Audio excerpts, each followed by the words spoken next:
to those who are oppressed. It is He who gives bread to the hungry.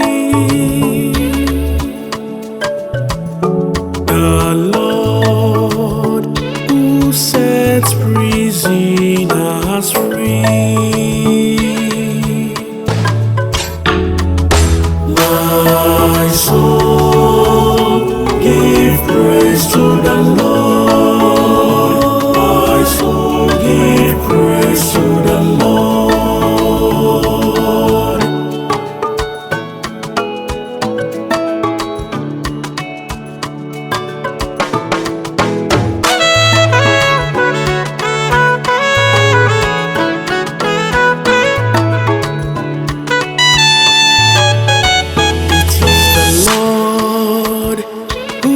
Opens the eyes of the blind.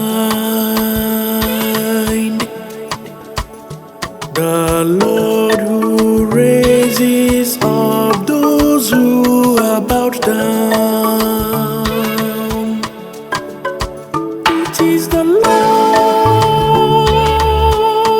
who loves the just.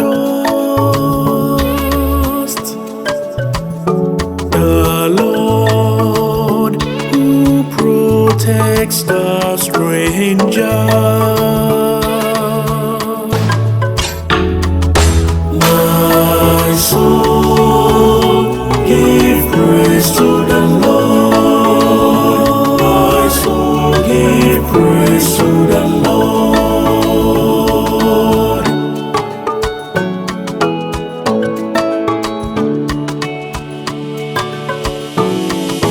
My soul, give praise to the Lord.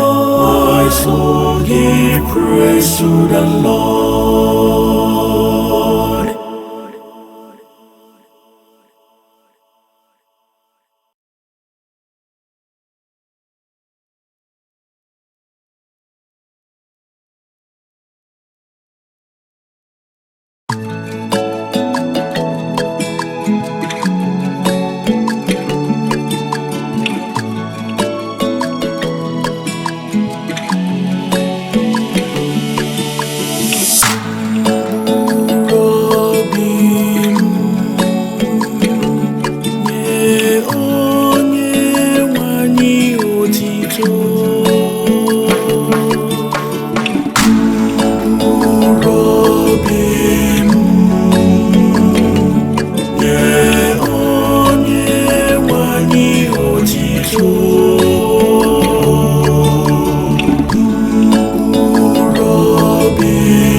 Nkwa o kwere ruo mgbe ebighị ebi.